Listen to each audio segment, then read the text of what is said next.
And then shadow bans as well, man. That's another thing too I've noticed is like obviously the other thing you get to deal with is like fucking mass censorship. Oh yeah. Which, you know, obviously you're dealing with that now, right? I've dealt with it for years. Like with as far as like how would you say people should combat dealing with the censorship? Rumble. That's it. Rumble. And it's interesting, like my YouTube rep, you know, every time I've asked my YouTube rep this, hey, you know, what's going on? Well, there's no such thing as shadow banning. And, that's you know, a lie. right. Of course it's a lie. And he'll give me all of these reasons. Well, you know, YouTube is purging old subscribers and this and that and a third. You know, I have accepted the reality. And so if they want to combat, you know, shadow banning, you got to go to a platform that's not going to shadow ban you. So, and you know, Rich Cooper says this all the time. YouTube is the best. It's the best place to grow the quickest. It's the best place to grow the furthest, the quickest. And when you get to a certain point, you know, the shadow banning is going to come, especially if you tell the truth. You guys know how it goes. Yep. I can come on. I mean, we got bitches who have YouTube channels with 1 million subscribers. You know, niggas ain't shit. But as soon as you talk about unflattering truths about women, that's when the shadow ban comes. There are a lot of channels that should be, I guess, quote unquote, shadow banned, but you know, again, if you tell the truth about women, that's normally when it comes. But by the same token, if you don't tell the truth about women, then you're not going to get anywhere. So it's a delicate balance. I don't know. Maybe if somebody knows Mr. YouTube or something like that, I think that's probably the cheat code. But I would advise guys that you have to. And I think another element is this. You got to love what you do, man. You got to love what you do. And I remember a long time ago, I forgot who said this, but there are a lot of guys, like men, we tend to be entrepreneurial, right?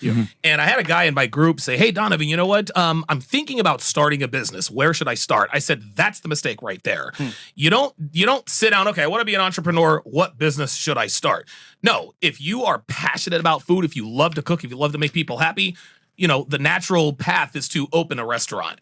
If you love the law, if you love legal crime, whatever the case may be, then you talk about it. And so you have to love what you do because hard times are gonna come. And the difference between people who love what they do and people who don't is your response to adversity.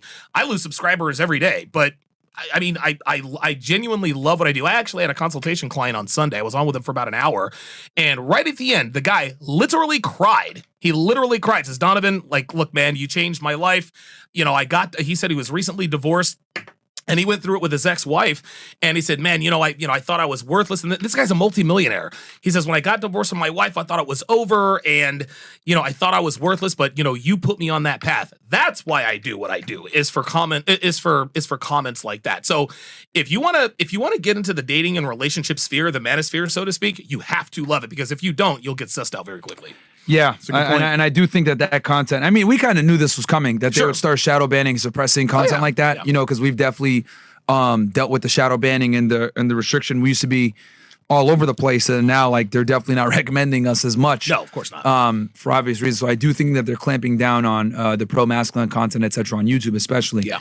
But that's kind of what it is, right? Like, you know, Andrew Tate had that meteoric rise. He blew up. And then they said, whoa, we got to reel this back in. And then they started banning all of his stuff all over the place, because the truth, a lot of the times, is, you know, considered hateful or misogynistic or whatever they want to call. And they're like, no, this is not what we're going to do. And they always pull it back. And that's what happens, unfortunately. But, you know, at the same time, lying isn't going to help you either, right? No. You could go ahead and take the Matthew Hussey, Derek Jackson approach and lie. And yes, you'll get a more mainstream audience, but who are you going to get? You're going to get women as your customer base. And I don't think, I mean, if you want to make a lot of money, that could be the way to go, but no one's going to take you seriously either. Or a scandal will come up like Derek Jackson, right? Where they find out that he was cheating. And then bam, cooked, right? Because it's like, you're over here like simping for women, pedestalizing them, whatever, but you're doing the same thing that you were criticizing men for doing forever.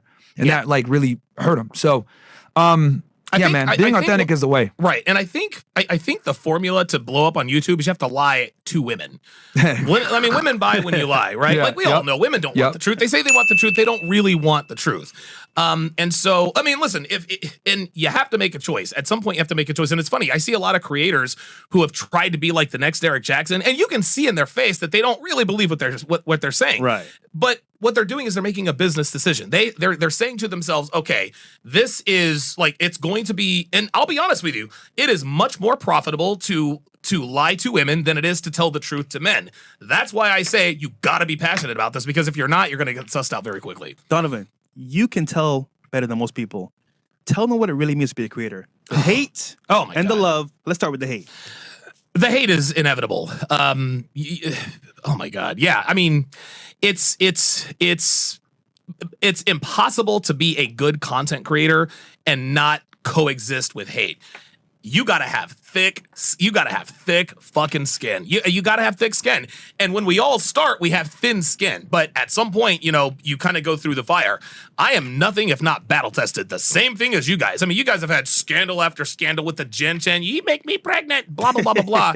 It's fucking weird. But this is sort of what comes along.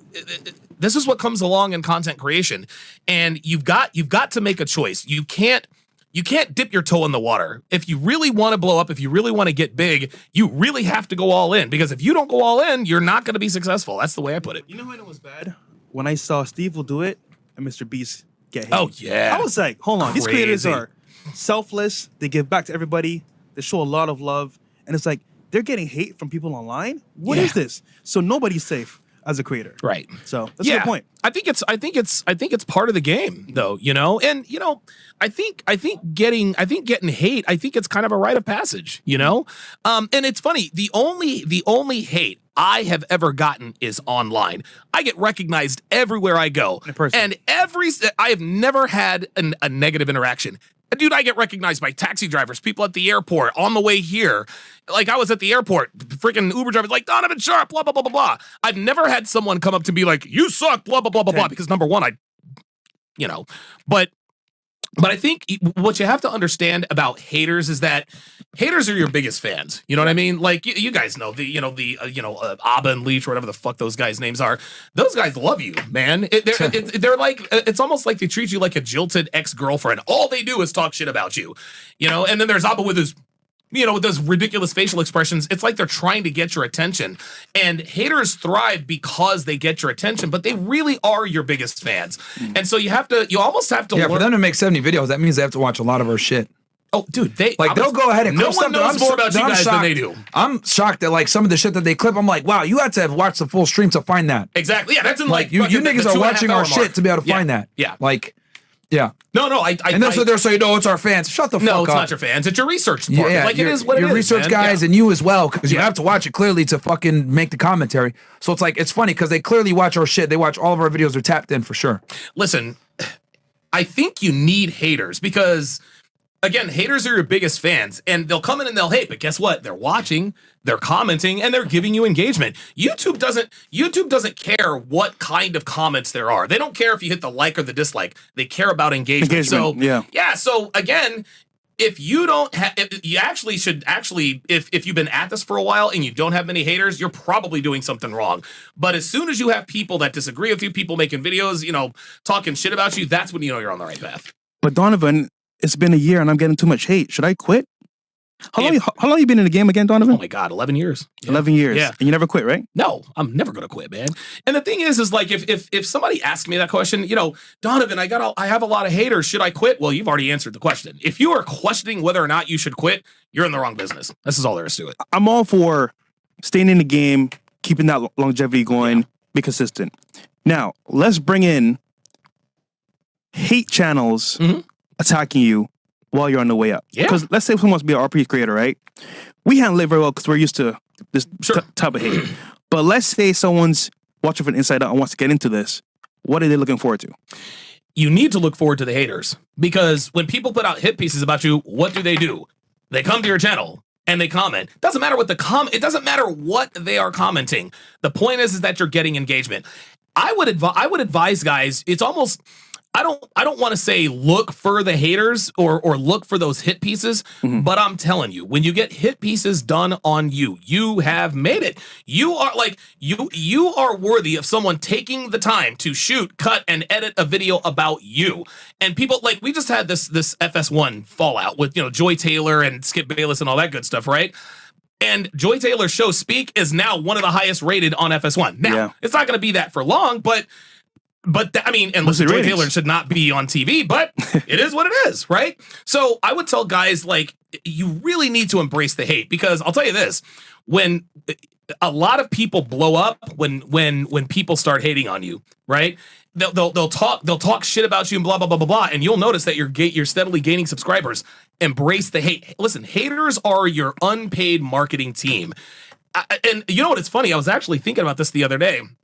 I was thinking to myself, if I were advising someone, to do like a YouTube channel, I don't know, maybe hire someone off of Fiverr and have them do hit pieces on you. Because that's funny you said that. You know what I mean? If it bleeds, it leads. People are more likely to watch a hit piece on you than to watch you until they actually watch the hit piece. You could be the world's greatest content creator. If other creators are not talking about you for better or worse, you will never make it. Yeah. Again, and the hate sometimes in the beginning it used to suck, but you really have to understand that once you start getting haters, and people say it all the time, haters are your biggest fans, but they don't really believe it, because when it happens to them, oh, what do I do? No, man. Embrace the hate, because if people are talking about you, that means you are relevant. Perfect.